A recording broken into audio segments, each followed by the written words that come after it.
사순절 10일째 묵상입니다.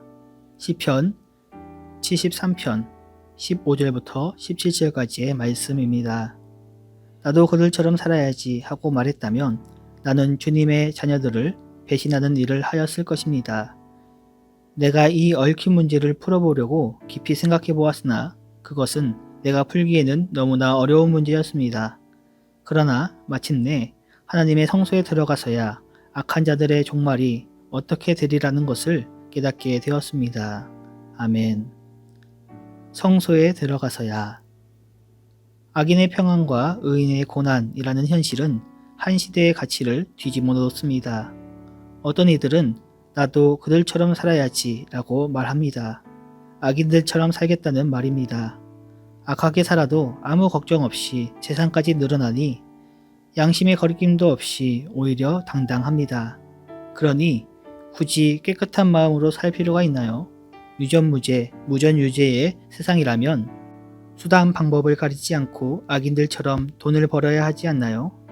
악인들의 당당함을 보면서 하나님의 백성마저도 그들에게 홀려서 악의 세계에 빠집니다.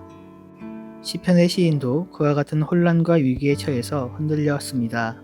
만일 그가 나도 악인들처럼 살아야지 라고 생각했다면 하나님을 믿는 이스라엘 신앙 공동체를 배신했을 것입니다. 죄를 짓지 않고 깨끗한 마음으로 바르게 사는 것이 헛되고 오히려 하나님에게 벌을 받는 것과 같다면 혼란은 극에 달합니다. 깊이 생각해 보았으나 아무리 이해하려고 해 보았으나 내가 풀기에는 너무나 어려운 문제였습니다. 이런 세상을 이해할 수가 없습니다. 분명하게 우리 눈에 보이는 모순적인 현실입니다. 너는 그렇게 교회도 열심히 다니고 기도도 많이 하면서 왜 그렇게 힘들게 사니? 나는 신앙 같은 거 안 가져도 이렇게 잘 사는데. 안 믿는 언니가 믿는 동생에게 한 말입니다. 어떻게 대답하시겠습니까? 물론 언니가 악한 것은 아닙니다. 그러나 믿는 사람에겐 심각한 시험입니다. 하물며 악한 사람의 평안은 더욱 이해되지 않습니다. 그런데 대전환이 일어납니다. 이 어려운 문제는 시인이 하나님의 성소에 들어가자 풀립니다. 하나님의 성소에는 하나님이 계십니다. 성소로 들어가 시인은 하나님을 만납니다. 예배의 자리에서 하나님을 말씀으로 만납니다.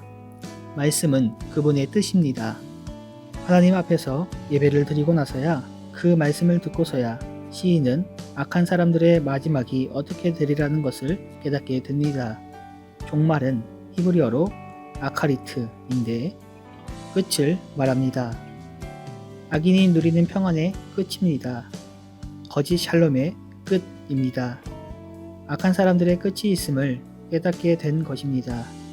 우리는 십자가 앞에서 예배를 드립니다. 십자가 없는 영광은 없습니다. 십자가 없는 영광은 악인의 영광일 뿐이고 그 끝은 분명합니다. 우리의 손을 붙드시는 하나님을 의지하며 흔들림 없이 성숙한 신앙의 길을 걸어갈 수 있기를 기도합니다. 함께 기도드리겠습니다. 하나님, 하나님의 성소 십자가 앞에서 예배하고 기도함으로 고난 없는 영광이 악한 종말을 맞이할 것임을 깨닫게 하옵소서. 모든 말씀 예수님의 이름으로 기도드립니다. 아멘.